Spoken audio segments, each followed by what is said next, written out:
Ito ang pangalawang kabanata tungkol sa henyong pisiko na si Stephen Hawking. Sa bahaging ito, ating tunghayan ang kamanghamanghang kaisipan niya tungkol sa kalawakan. Taong 1966, 1966, noong tinanggap ni Stephen ang kanyang bagong titulo bilang dalubhasang doktor ng siyensa sa sekta ng pisika.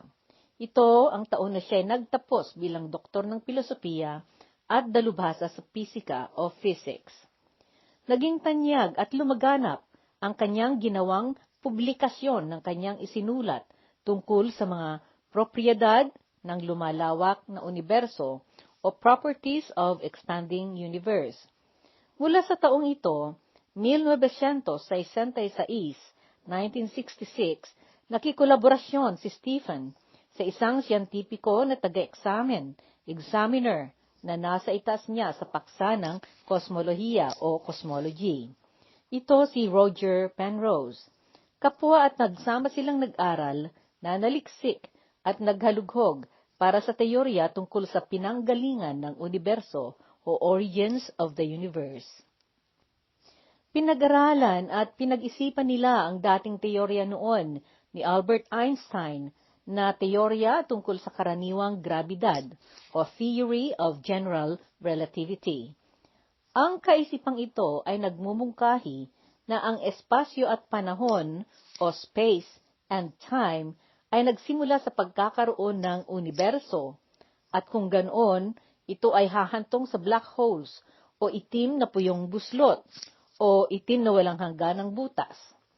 Itong teorya ni Stephen ay siyang kanyang pangunawa kung paano maapektuhan ng grabidad ang katangian ng espasyo at panahon. Dalawang bagay na ayon sa kanya ay magkarugtong at hindi mapaghihiwalay. Maagang inumpisahan ni Stephen ang kanyang pananaliksik at pag-aaral tungkol sa nasabing itim na butas o itim na puyong buslot o black holes sa universe. Sinikap niyang kinamtan ang kanyang teorya ng sapat na pampatibay at pruweba na ito'y katotohanang likas bago niya ito ipinalathala. Subalit ilang taon pa rin ang dumaan bago niya naisulat sa libro ang tuklas niya para maipahayag. Ito ay dahil marami pa siyang mga ibang kaisipan o teorya na kanyang sinasaliksik kaalinsabay ng teorya niyang ito tungkol sa kalawakan at sa black hole. Subalit noong naipalathala na ang kanyang teorya, may kasama na siyang sumulat dito na isa ring manunulat na siyentipiko. Siya si Leonard Mlodinow. Napamagatan ang librong ipinalabas nila ng Ang Dakilang Disenyo, The Grand Design. Sa aklat na ito, ipinapaunawa ng kanyang teorya na ang kosmos ay hindi nag-iisa sa kabuuan o kasaysayan niya. Sa halip, lahat ng maaring kasaysayan sa universo ay nangyayari ng pare-pareho at sabay-sabay. Isang ginagalang na siyentipiko ng teoryang pisika at matematika si Leonard na kasama ni Stephen. Mas nakababata ito kay Stephen, subalit kilala na at respetado na ito sa dunong ng kaisipan sa sirkulo ng mga siyentipiko. Tanyag na noon ang mga kathanyang libro. Naging tagapayo at manunulat na rin ito sa mga popular na mga pelikula tungkol sa mga kwentong siyensa o science fiction na naipapalabas na sa mga programa ng telebisyon. Nagkilala sina Stephen at Leonard noong 2003, 2003. Kinausap noon ni Stephen si Leonard tungkol sa pagkakaroon nila ng kolaborasyon na gumawa ng libro na isusunod si Stephen sa libro niya noon na napamagatang Isang Maigsing Kasaysayan ng Panahon, The Brief History of Time. Sana ipahayag na katha ng dalawa ang dakilang disenyo, sinabi ni Stephen na hindi mapipigilan ang pangyayari ng dakilang pagsabog o Big Bang. Hinamon niyang inusig ang paniniwala ng isa pang naunang siyentipikong nabuhay sa mundo, si Sir Isaac Newton. Paniwala ni Sir Isaac Newton na ang universo ay disenyo na ginawa ng Diyos dahil hindi maaring manggaling lamang ang universo sa kaos o chaos, o sa Tagalog, sa gulong sa ligot-got. Sa librong ito, sinabi ni Stephen, dahil sa may mga batas gaya ng grabidad, makakaya ng universo na isagawa ang sarili nitong pagkakalikha mula sa kawalan. Ang napapaposibleng pagkakalikha ay siyang panimulan ng pagkakaroon ng mga bagay sa halip na wala, kung bakit mayroong universo at kung bakit tayo ay naging posible. Hindi kinakailangan na ipasok ang pagkakaroon ng Diyos upang napagyaring mayroong universo. Walang makapapatunay na walang Diyos, subalit ginagawa ng siyensa na hindi kinakailangan ang pagkakaroon ng Diyos na ipaintindi o na ipapaliwanag ng mga batas na pisika ang universo na hindi kailangan na mayroong lumikha ayon sa Kanya. At sa orihinal na Ingles, quote, because there is a law such as gravity, the universe can and will create itself from nothing. The book states, spontaneous creation is the reason there is something rather than nothing. Why the universe exists, why we exist. It is not necessary to invoke God to light the blue touch paper and set the universe going. One can prove that God doesn't exist, but science makes God unnecessary. The laws of physics can explain the universe without the need for a creator. Sigasig na magkamit ng tagumpay sa kabila ng pagkakaroon ng sagabal o balakid na kapansanang pisikal ang kanyang katawan. Noong 1974, si Stephen ay muling naparangalan para sa kanyang teorya tungkol sa radyasyon o emisyon ng enerhiya na parang alon ng elektrisidad na magneto o umaalon na partikulo na bahagi ng atomo. Sa taong ito, siya ay naging professor ng tinitingalang paaralan sa Estados Unidos, ang California Institute of Technology.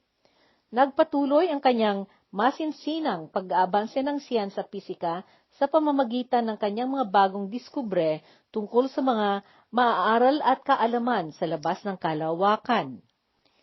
Subalit sa bawat pagwawagi na kanyang nakamit, lagi-lagi itong may naging kapalit. Bumigat ng bumigat ang kanyang karamdamang nagpapahirap sa kanya.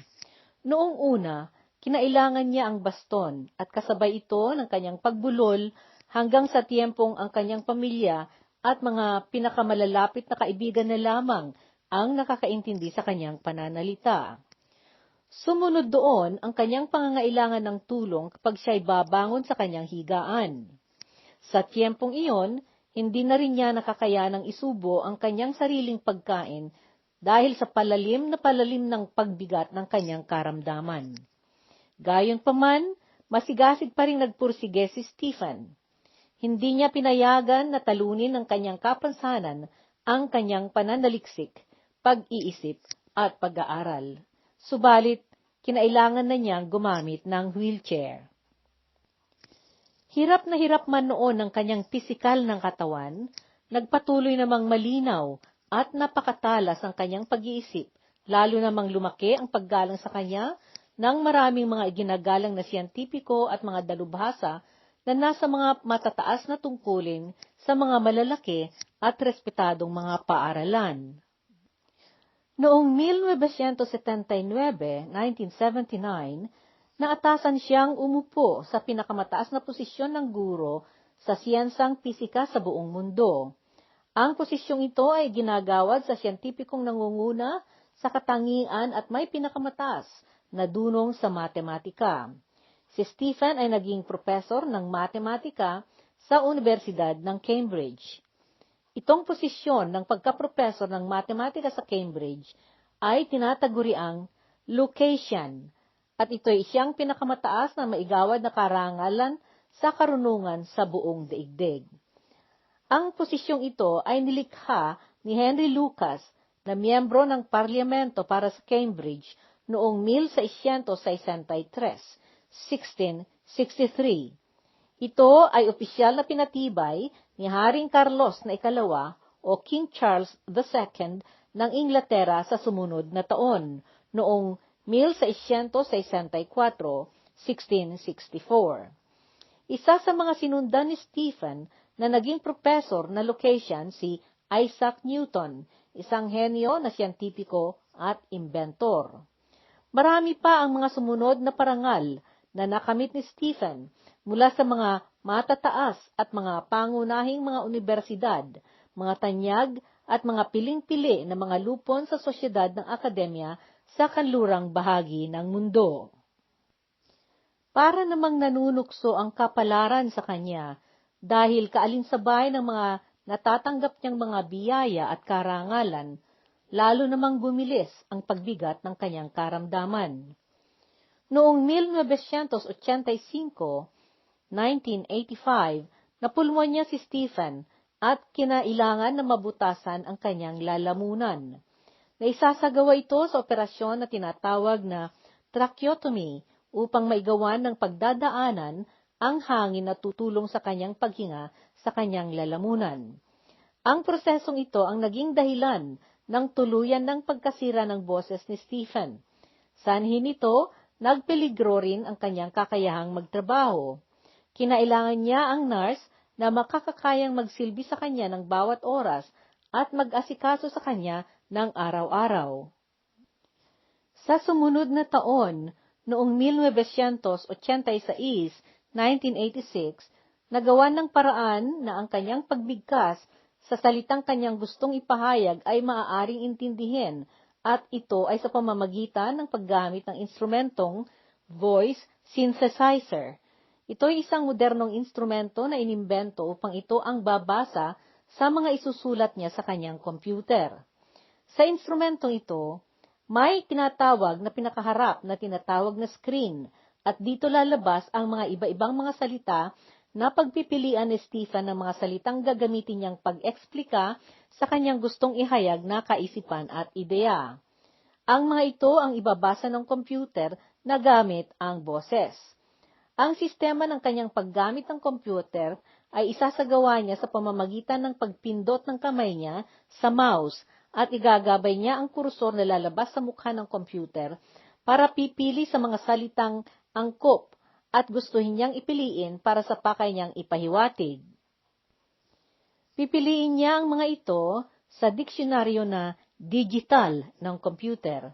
Itong digital na diksyonaryo ay listahan at koleksyon ng mga salita sa computer at napapalabas sa mukha ng screen o sa mukha ng computer.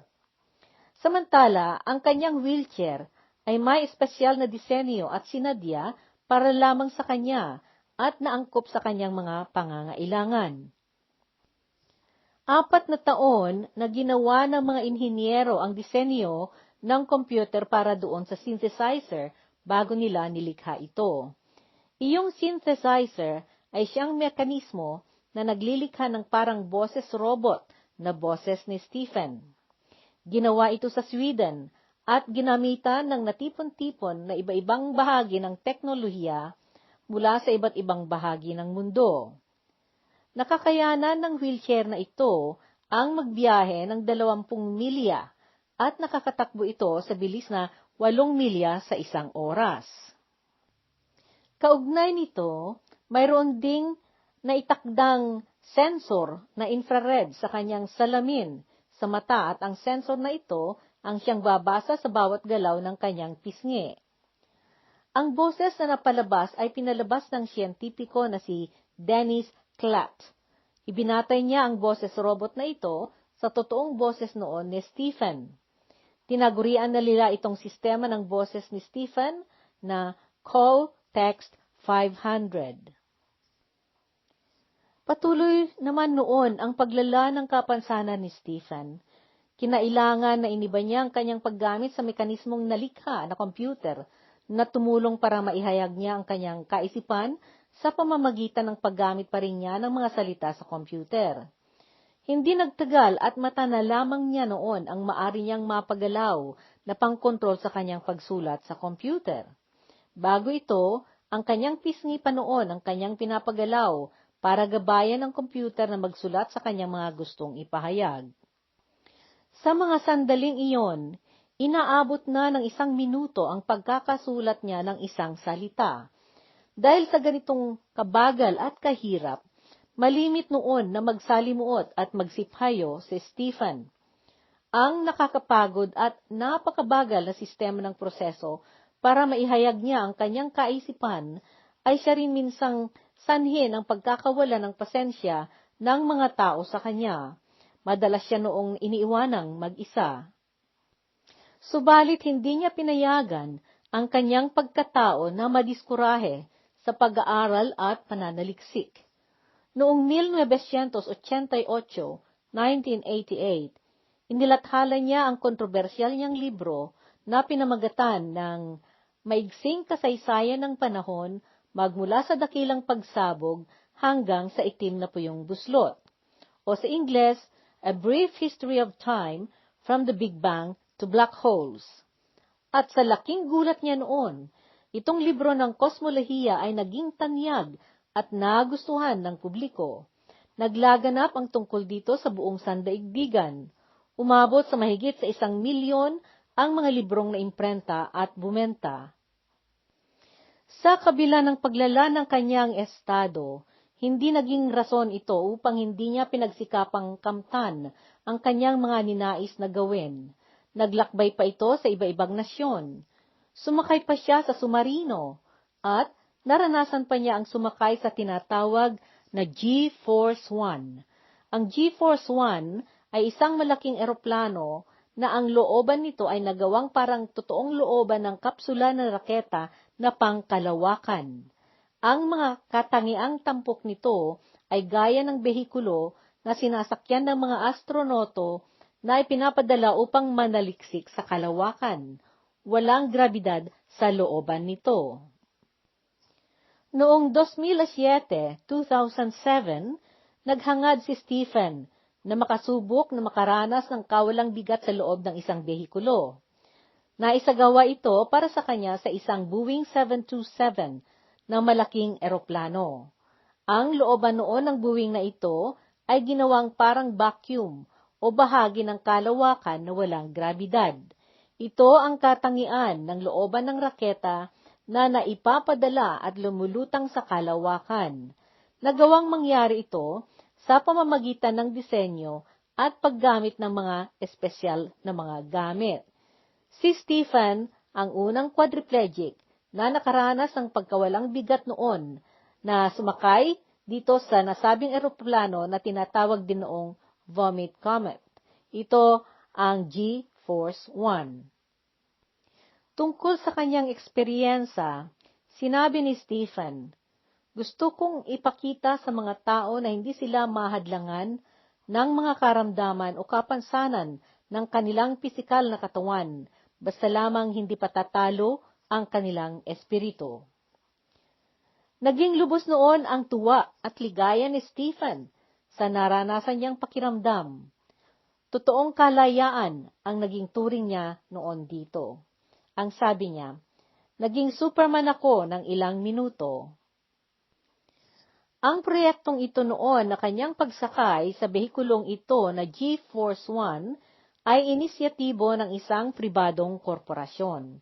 Ito ay ang Zero Gravity Corporation sa Kennedy Space Center sa Florida, sa Estados Unidos ng Amerika. Dito noon nagsasanay ang mga astronoto upang masanay sila sa vacuum na espasyo bilang preparasyon sa kanilang paglalakbay sa kalawakan.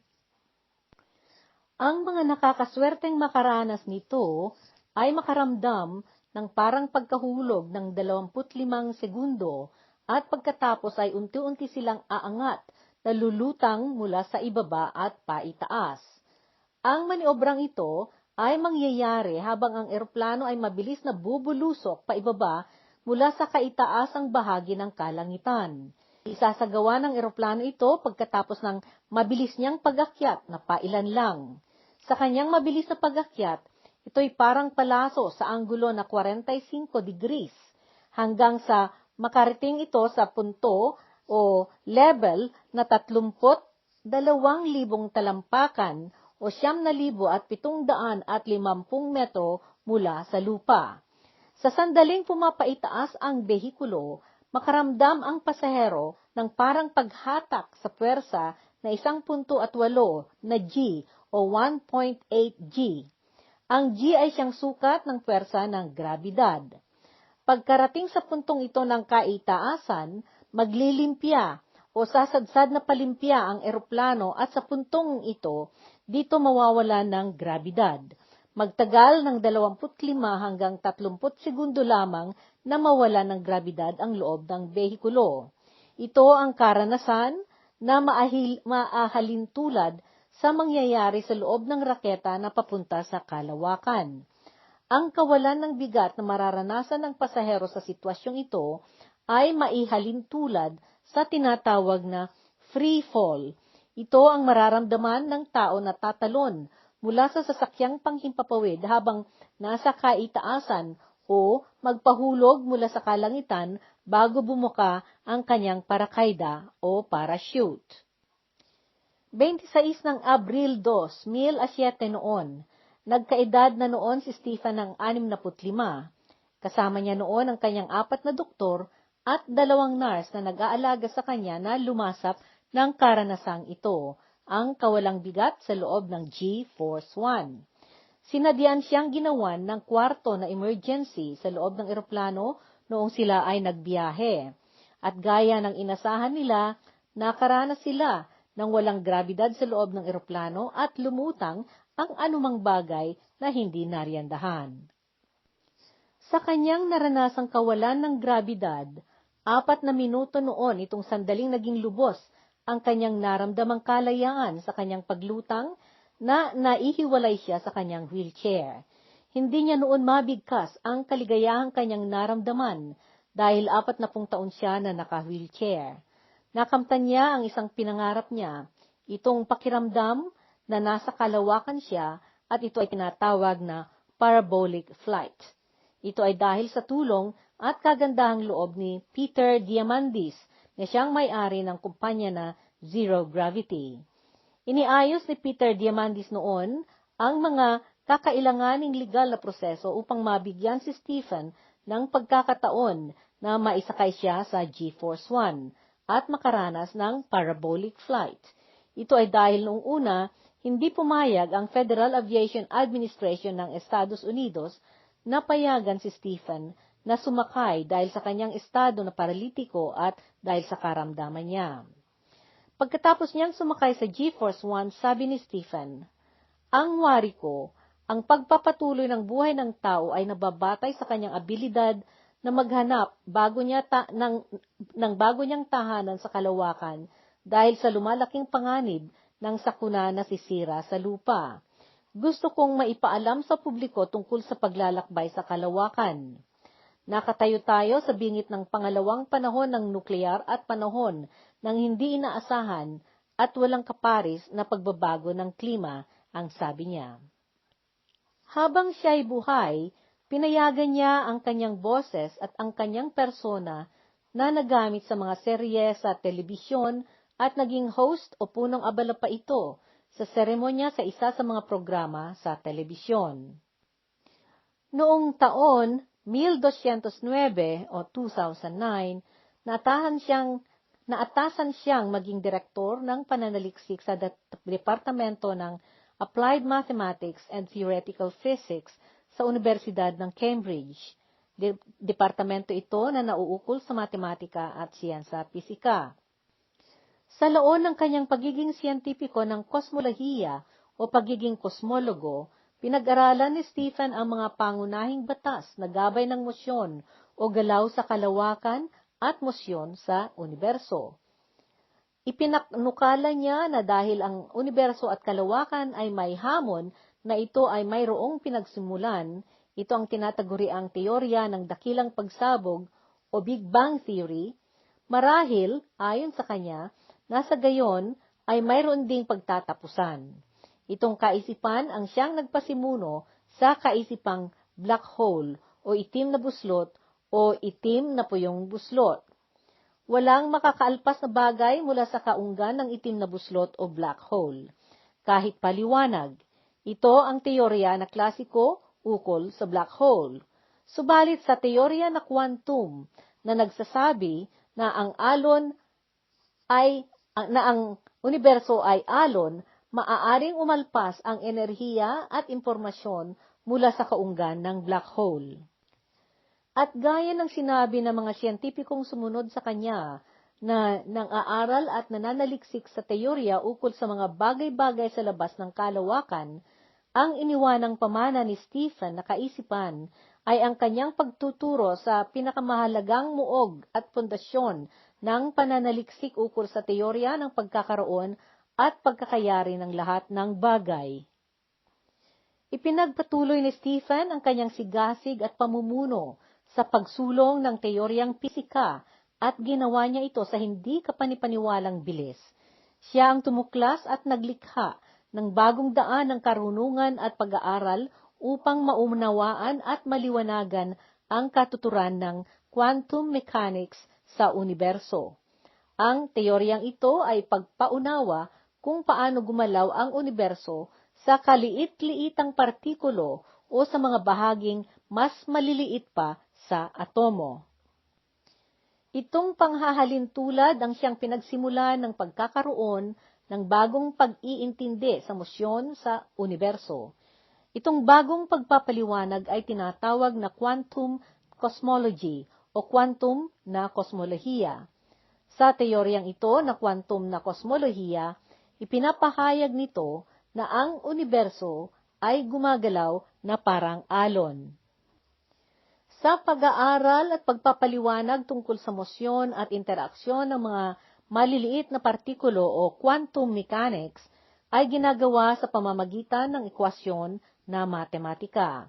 Naidagdag pa sa sektang ito ng karunungan at pag-aaral ang iba pang mga kaisipan gaya ng pagsukat ng enerhiya at mga kalidad ng mga partikulo sa alon ng universo.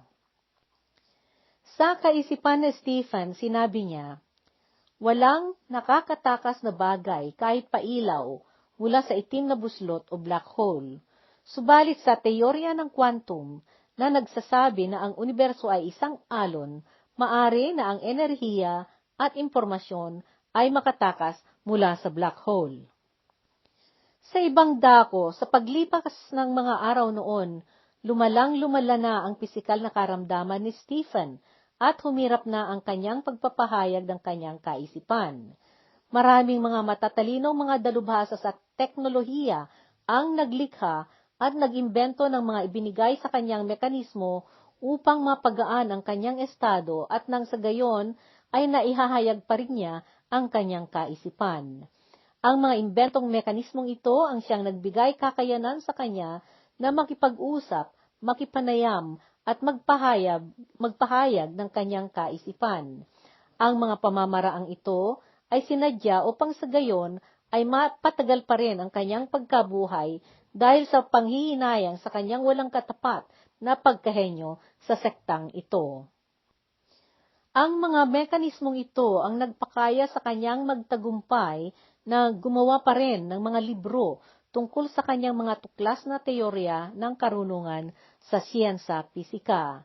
At sa sarili din niyang pagsigasig, noong nawala na sa kanya ang kapabilidad na magsulat ng mahahaba at komplikadong ekwasyong matematika upang ipaintindi niya ang isip niya, gumawa rin siya ng paraan. Isang bagong sistema ng paglutas ng mga usig ng mga teorya niya. Bumaling siya sa paglalarawan ng mga figurang geometriko. Itong wagas ng kanyang pagpapaliwanag ay paggamit niya ng iba-ibang forma na kaugnay ng mga prinsipyo ng matematika ukol sa mga ito. Isinulong niya ang pag-abanse ng pang-unawa ukol sa teorya ng grabidad ni Albert Einstein. Taong 2014, 2014, noong pinalitan ni Stephen ang kanyang teorya ukol sa pagkakaroon ng black hole o mga itim na puyong buslot sa universo sa tradisyonal na pagpapaintindi ng mga kosmologo. Sinabi niya na hindi maaari ang mga ito, kung kaya inalis niya iyong teorya ng pagkakaroon ng tinatawag na event horizon o punto na may abot-tanaw na kaganapan, at ito ang punto na walang anumang bagay na makaalpas, makapagpakita o makatakas. Sa halip, ayon sa bago niyang naisip, iminungkahi niya ang pagkakaroon ng apparent horizon. Ito ang punto na may maliwanag na abot-tanaw na kaganapan at sa gayon ay punto ito na pagsasalubungan at pagsasamahan ng mundong pisika at mundong kawalan na may sukat at maaring magbago na aangkop sa quantum na pagbabago ng kaunggan ng black hole. Ipinanukala niya na ang universo ay walang dulo, gaya ng mundo sa lupa. Bagaman ang planeta ay may katapusan, maaring maglakbay ang isang nilalang sa ibabaw, gaya ng maaring niyang paglakbay sa universo, pero wala itong hahantungang dulo dahil walang balakid na pagtatapusan. Maraming mga nakamit na mga parangal o pangilala sa kanya si Stephen. Kabilang sa mga ito ang kanyang pagkakapili sa Sociedad na Royal o Royal Society noong 1974, 1974 bilang isa sa mga pinakabatang kasapi. Naparangalan din siyang Commander ng Imperyong Britanya o Commander of the British Empire noong 1982, 1982. Noong 2006, 2006, iniabot sa kanya ang medalya na Copley Medal mula sa Royal Society. Ang medalyang ito ang pinaka-antigo na medalya ng siyensa na maiparangal sa buong daigdig. Bilang pangilala at papuri sa kanyang mga naisagawa, naibigay din sa kanya ang medalya ng kalayaan mula sa opisina ng Presidente ng Estados Unidos o US Presidential Medal of Freedom noong 2009, 2009. Ang medalyang ito ay isa sa mga pinakamataas na parangal sa isang sibilyan sa Estados Unidos. Nalikhang parangal na ito noong 1945, 1945 upang parangalan at kilalanin ang kabayanihan ng mga sibilyan na nanilbihan sa nakaraang ikadalawang digmaan ng daigdig.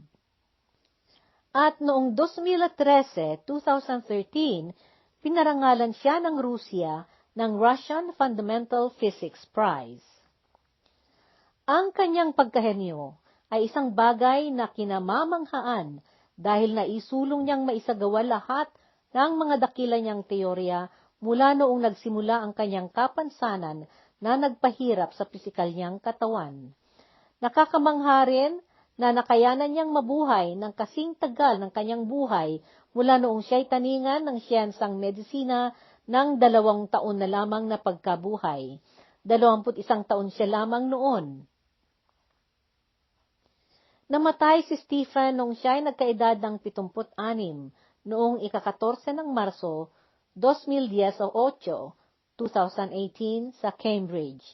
Sa kanyang pagkamatay, naging malaki siyang kawalan sa mundo ng siyensang pisika.